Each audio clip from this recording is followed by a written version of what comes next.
செய்திகளுக்காக பாண்டீஸ்வரி. கேரளாவிற்கு ஐக்கிய அரபு அமீரகம் அளித்த ரூபாய் 700 கோடியை மத்திய அரசு ஏற்க மறுப்பதாக தகவல். கேரள மக்கள் கடும் அதிருப்தி.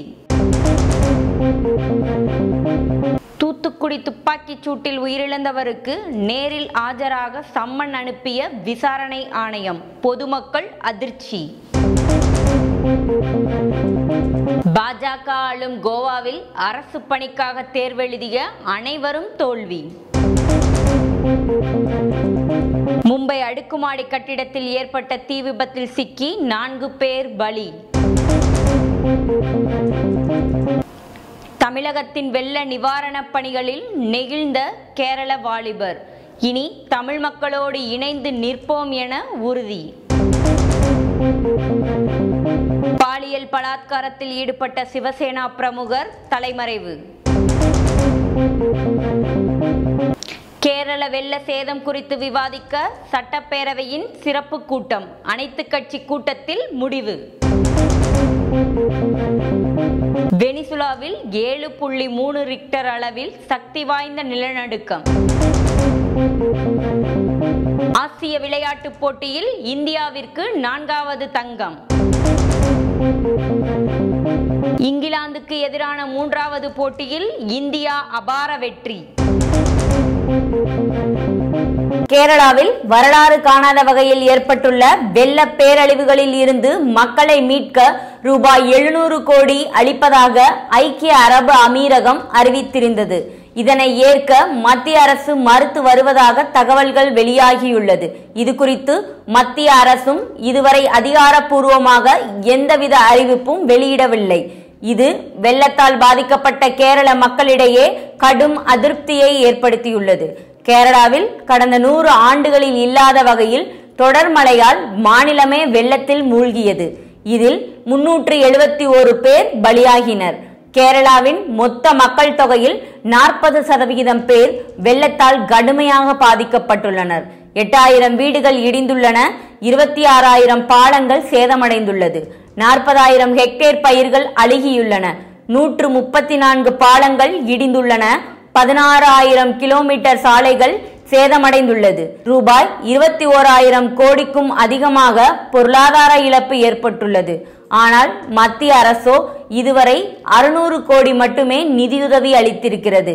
இந்நிலையில் கேரளாவிற்கு ஐக்கிய அரபு அமீரகம் ரூபாய் 700 கோடியை வெள்ள நிவாரண நிதியாக வழங்க முன்வந்தது. இதேபோல் கத்தார் அரசு ரூபாய் 36 கோடியும் மாலத்தீவு ரூபாய் 35 லட்சமும் அளிக்க முன்வந்தது. ஆனால் இந்த நிதியுதவியை பெற வெளியுறவுத்துறை அமைச்சரகத்திடமிருந்து முறையான அனுமதி பெற வேண்டும். மத்திய அரசு இதற்கு ஒப்புதல் அளித்தால் மட்டுமே கேரள அரசால் இந்த நிதியுதவியை பெற்றுக்கொள்ள முடியும். தேவையை கருதி பல முறை வெளிநாட்டு நிதி ஏற்கப்பட்டுள்ளது. ஆனால் கேரளாவிற்கு வரும் நிதியை பெறுவதற்கு அனுமதி அளிப்பதில் மோடி அரசு மௌனம் காத்து வருகிறது.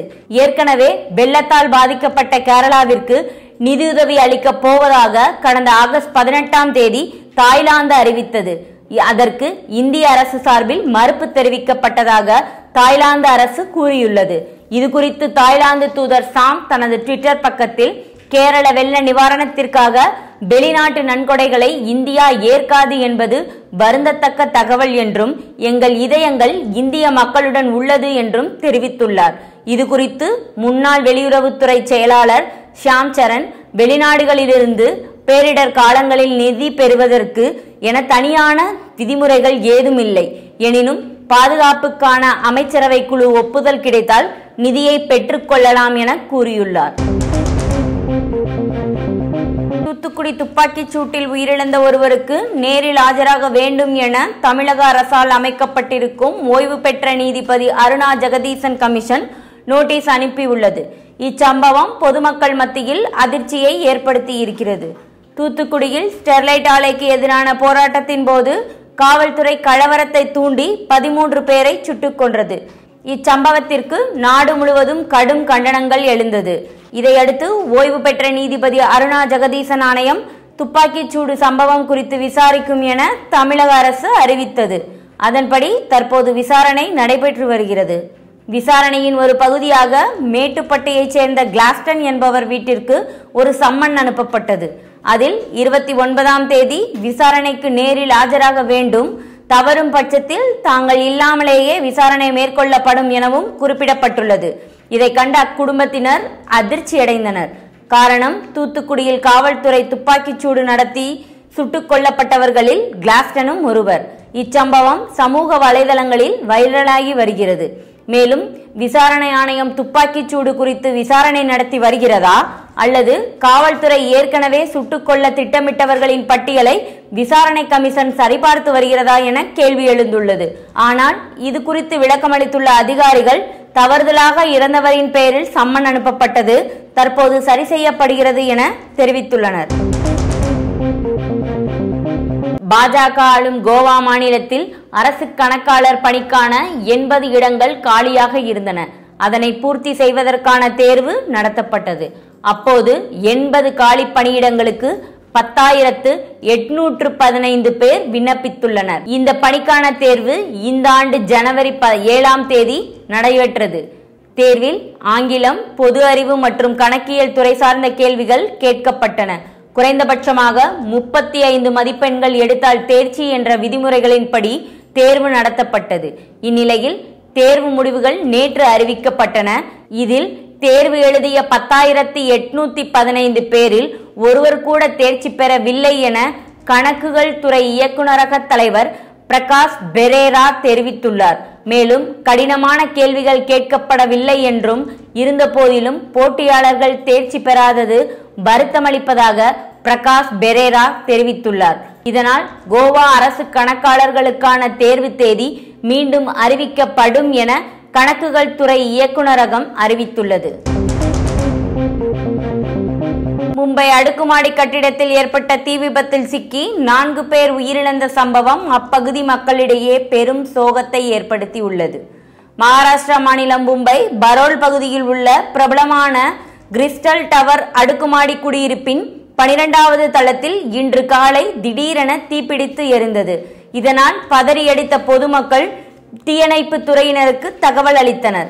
இதையடுத்து அங்கு விரைந்து வந்த தீயணைப்பு துறையினர் தீயை அணைக்கும் முயற்சியில் ஈடுபட்டனர். ஆனால் அதற்குள் புகை கட்டிடம் முழுவதும் பரவி தீப்பிழம்புகள் வெளியே தெரிய ஆரம்பித்தது. பின்னர் அத்தளத்தில் இருந்தவர்களை மீட்பு குழுவினர் ராட்சச கிரேன் மூலம் மீட்டனர்.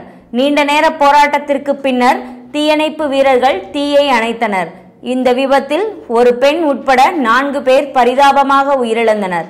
மேலும் மூச்சு திணறல் மற்றும் தீயில் கருகிய நிலையில் மீட்கப்பட்ட சுமார் 16 பேர் மருத்துவமனையில் அனுமதிக்கப்பட்டு சிகிச்சை பெற்று வருகின்றனர். வெள்ளத்தால் பாதிக்கப்பட்டிருக்கும் கேரளாவிற்கு தமிழகத்தின் பல பகுதிகளில் இருந்தும் பொதுமக்கள் தாமாக முன்வந்து நிவாரண உதவிகளை செய்து வருகின்றனர். இதை பார்த்து நெகிழ்ந்த கேரள மாநிலம் பாலக்காட்டைச் சேர்ந்த ஸ்ரீஜித் என்ற வாலிபர் முகநூலில் வெளியிட்ட வீடியோ வைரலாகி வருகிறது. ஆளுங்க கம்மி அந்த மாதிரி எல்லாம் சொல்லிட்டு நிறைய பேர் தப்பா நினைச்சிருவாங்க இங்க நிறைய பேர். ஆனா உண்மையிலே இப்போ இந்த ஃப்ளட் ரிலீஃப் கேம்ப்ல தான் இருந்தோம் நான் ஒரு 2 நாளைக்கு. இப்போ இப்பவும் கூட ஒரு 2 வீலர்ல இருந்து முதல்ல பெரிய பெரிய லோரில இருந்து கூட டன்னு கணக்கா எல்லா பொருட்களும் தமிழ்நாட்டில இருந்து எங்களுக்காக வந்துட்டு இருக்கு. உண்மையா சொல்லணும்னா அந்த ஜல்லிக்கட்டு விஷயம் அந்த மாதிரி எல்லாம் இஷ்யூ வந்தப்ப நீங்க உங்களோட பவரை காமிச்சிருக்கீங்க. ஆனா இப்ப நீங்க என்னன்னா எங்களுக்காக உங்களோட மனசோட அன்பை காமிச்சிருக்கீங்க. அங்க இருக்கிற ஒவ்வொரு பேரும் 1 ரூபா கொடுத்தாலும் கூட அவங்க பண்ணது இங்க எல்லாரோட மனசுல இருக்கத்தான் செய்யுது. நீங்க தமிழ்நாட்டுல இருக்கிற ஆளுங்க பண்ண அன்புக்கு ரொம்ப நன்றி. எப்படி சொல்றேன்னு எனக்கு 2 நாள் ரிலீஃப் கேம்ப்ல இருந்துச்சு. எனக்கு எப்படின்னா அங்கிருந்த அத்தனை பேருக்குமே சரி, உண்மையிலே தமிழ்நாட்டில நீ ஏதாச்சும் ஒரு பிரச்சனைனா நாங்க எல்லாரும் கண்டிப்பா நிற்போம். என்ன பிரச்சனைனாலும் சரி நாங்க எல்லாரும் அங்க இருந்த எல்லாருமே கண்டிப்பா நிற்போம். மகாராஷ்டிரா மாநிலம் மும்பையில் இளம் பெண் ஒருவரை பாலியல் பலாத்காரம் செய்த சிவசேனா பிரமுகரை போலீசார் தேடி வருகின்றனர். மும்பை யுரான் பகுதியைச் சேர்ந்த நம்தியோ பகத் என்பவர் சிவசேனா கட்சியின் ஊழியராகவும் மாநகராட்சியின் நிலைக்குழு உறுப்பினராகவும் இருந்து வருகிறார். அவர் அப்பகுதியைச் சேர்ந்த 19 வயது இளம் பெண் ஒருவரை கடத்தி சென்று பாலியல் பலாத்காரம் செய்திருக்கிறார். இந்நிலையில் பாதிக்கப்பட்ட அப்பெண் கொடுத்த புகாரின் பேரில் காவல்துறையினர் சிவசேனா பிரமுகரை தேடி வருகின்றனர். இச்சம்பவம் குறித்து அப்பகுதி குற்றப்பிரிவு காவல் ஆய்வாளர் அடுல் அகர் கூறுகையில், தலைமறைவாகியிருக்கும் குற்றவாளி நம்தியோ பகத்தை தீவிரமாக தேடி வருகிறோம்.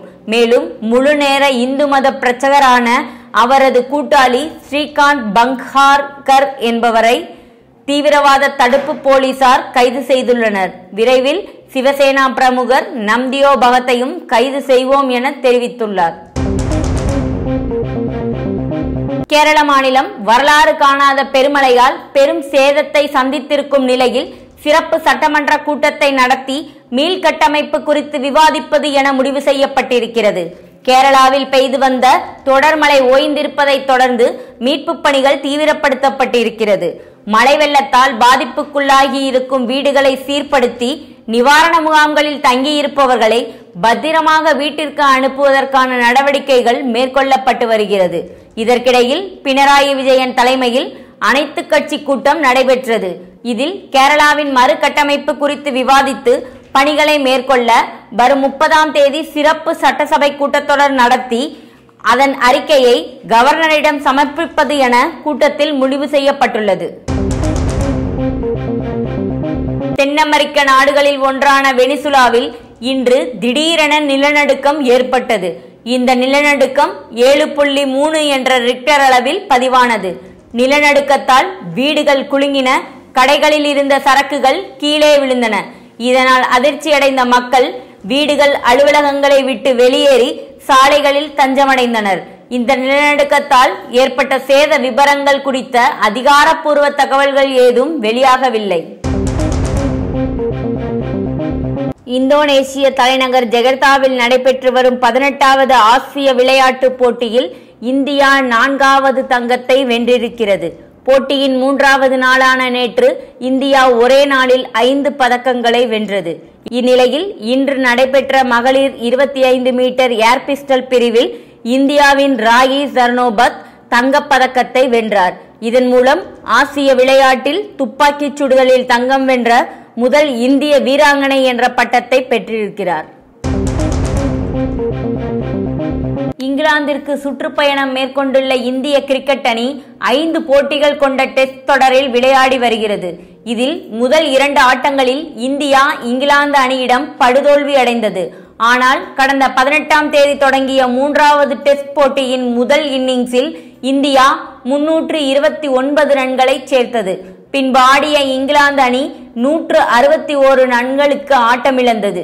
இதையடுத்து 168 ரன்கள் முன்னிலை வகித்த இந்திய அணி 2வது இன்னிங்ஸில் 352 ரன்களை சேர்த்து 521 ரன்களை இலக்காக நிர்ணயித்தது. கடைசி நாளான இன்று ஆடிய இங்கிலாந்து அணி 317 ரன்களுக்கு அனைத்து விக்கெட்டுகளையும் இழந்தது. இதன் மூலம் 203 ரன்கள் வித்தியாசத்தில் இந்தியா அபார வெற்றி பெற்றது. தற்போது 5 போட்டிகள் கொண்ட தொடரில் 2-1 என்ற கணக்கில் இங்கிலாந்து முன்னிலை வகிக்கிறது.